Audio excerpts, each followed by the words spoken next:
సంగారెడ్డి జిల్లా నారాయణఖేడ్ మండలంలోని పీర్లతాండాకు చెందిన గిరిజన కూలీలు కర్ణాటక రాష్ట్రం చిక్కలి గ్రామానికి సోయా కోయడానికి వలస వెళ్లి తిరిగి సొంత గ్రామానికి ఆటోలో వస్తుండగా మార్గం మధ్యలో కర్ణాటక తెలంగాణ బోర్డర్ వద్ద ట్రాక్టర్ ఆటోకు ఢీకొట్టడంతో 18 మందికి తీవ్ర గాయాలవగా వారు కర్ణాటక బీదర్ జిల్లా ప్రభుత్వ ఆసుపత్రిలో చికిత్స పొందుతున్నారని తెలుసుకున్న జేఎంఆర్ ఫౌండేషన్ చైర్మన్ గుర్రపు మచేందర్ బీదర్ ఆసుపత్రికి వెళ్లి క్షతగాత్రులను పరామర్శించారు. వారి ఆరోగ్య పరిస్థితులను అడిగి తెలుసుకున్నారు.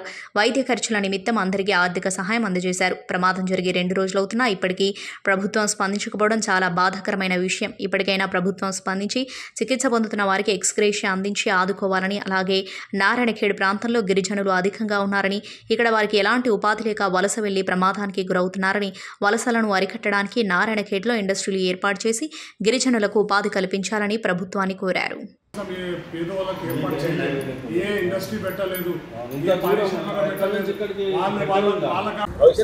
పీర్లతాండకు చెందిన నారాయణఖేడ్ నియోజకవర్గంలోని పీర్లతాండకు చెందిన వలస కూలీలు ఈ బీదర్ ప్రాంతానికి వచ్చి ఆటోలో యాక్సిడెంట్ అయ్యి, ఆటో కరెక్ట్ రూట్లోనే వెళ్తుంది, రాంగ్ రూట్లో వచ్చిన ట్రాక్టర్ ఆటోని గుద్దడం వలన యాక్సిడెంట్ అయ్యి చాలామంది తీవ్రంగా గాయపడ్డారు.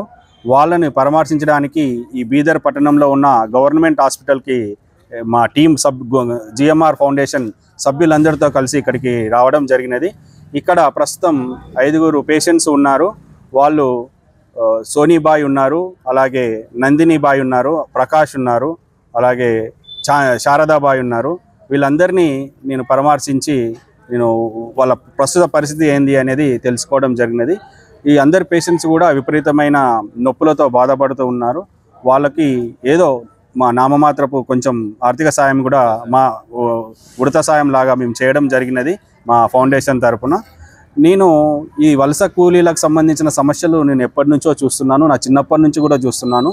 మనకు స్వతంత్రం వచ్చి 40 ఏళ్ళు అయినా కూడా ఈ వలస కార్మికుల యొక్క స్థితులు ఏమీ మారడం లేదు.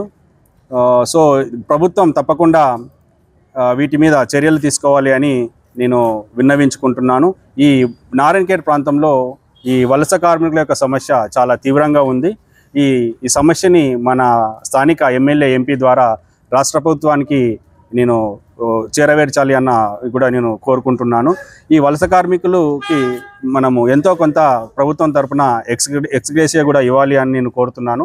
అంతేకాకుండా మన ప్రాంతంలో కొన్ని పరిశ్రమలను ఏర్పాటు చేసి ఈ వలస కార్మికులను యొక్క వ్యవస్థని మనం తగ్గించాలి అని కూడా నేను కోరుకుంటున్నాను. అంతేకాకుండా ఎన్నో రకాల మంది ఇంటికి తాళం వేసి బండ్లు కట్టుకొని, ముఖ్యంగా గిరిజన బిడ్డలు చాలా దూరానికి వెళ్ళి చెరుకు కొట్టడానికి వెళ్తూ ఉంటారు. ఆ చెరుకు కొట్టే ప్రయాణంలో కూడా చాలామంది విషపురుగులు గురి అయి కూడా చనిపోతూ ఉంటారు. కొంతమంది కరెంటు షార్ట్కు గురై చనిపోతూ ఉంటారు. వెళ్ళిన బండ్లు కూడా బోల్తబడి చనిపోయిన సందర్భాలు ఎన్నో ఉంటాయి. ఇది ఒకటే కాదు, అనునిత్యం జరుగుతూ ఉన్నాయి.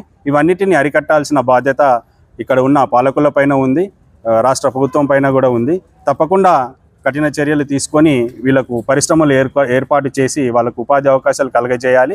అంతేకాకుండా ఇలాంటి ప్రమాదాలు జరగకుండా కూడా ప్రభుత్వం తగిన చర్యలు తీసుకోవాలి. ఏదైనా అనుకోకుండా యాక్సిడెంట్లు జరిగితే వాళ్ళకు తగిన విధంగా వాళ్ళ ఆసుపత్రి ఖర్చులు భరించడంతో పాటు వాళ్ళకు తగిన ఎక్స్గ్రేషియా కూడా ఇచ్చి ఆ నిరుపేద కుటుంబం, గిరిజన బిడ్డలైన నిరుపేద కుటుంబాలను ఆదుకోవాలని కూడా నేను కోరుకుంటున్నాను. అంతేకాకుండా ఇక్కడ నందినిబాయి అనే ఒక ఇంటర్మీడియట్ ఫస్ట్ ఇయర్ అమ్మాయి కూడా కూలీకి వెళ్ళి గాయపడి చికిత్స పొందుతుంది. ఆమె ఎందుకు వచ్చిందంటే దసరా సెలవుల్లో ఇంటికి రావడం వలన తను కూడా అమ్మకి తోడుగా కూలీకి వెళ్ళడం గాయపడడం జరిగింది. సో ఎందుకు అంటే చదువుకునే బిడ్డలు కూడా వాళ్ళు పని చేసుకుంటే కానీ వాళ్ళ కుటుంబం పోషణ జరగడం లేదు. ఈ వలస కూలీలు అనేది ఎన్నో ఏళ్ల నుంచి ఉంది. తప్పకుండా ఈ పరిశ్రమలు ఏర్పాటు చేసి వాళ్ళకు ఉపాధి అవకాశాలు కలగజేస్తే తప్ప ఇది రూపుమాపదు. కాబట్టి ప్రభుత్వం తప్పకుండా వాళ్ళ తగిన చర్యలు తీసుకొని నారాయణఖేడ్ నియోజకవర్గంలో తగినన్ని పరిశ్రమలు ఏర్పాటు చేసి ఉపాధి అవకాశాలు కలగజేయాలి అని నేను ప్రభుత్వాన్ని డిమాండ్ చేస్తున్నాను. దెబ్బలు నేను డాక్టర్తో కూడా మాట్లాడడం జరిగింది. అంతేకాకుండా మన నారాయణఖేడ్ నియోజకవర్గానికి సంబంధించిన ప్రముఖులు కూడా ఈ బీదర్ ప్రాంతంలో ఉన్నారు. ముఖ్యంగా మహేశ్వర్ రెడ్డి అన్నగారు ఉన్నారు. వాళ్ళ ద్వారా కూడా ఇక్కడ ఉన్న పేషెంట్స్కి తగిన సహాయ సహకారాలు అందించాలి అని కోరాను. తను కూడా ప్రత్యేకంగా చొరవ చూపి అన్ని రకాలుగా సహాయ సహకారాలు అందిస్తానని కూడా ధైర్యంగా పేషెంట్స్కి చెప్పారు, మాకు చెప్పారు. సో ఇంటికి తిరిగి రావాలి అని నేను కోరుకుంటున్నాను. Hi everybody, this is Kiriti Damaraju. Like, share and subscribe to Saira TV. Oh, Saira!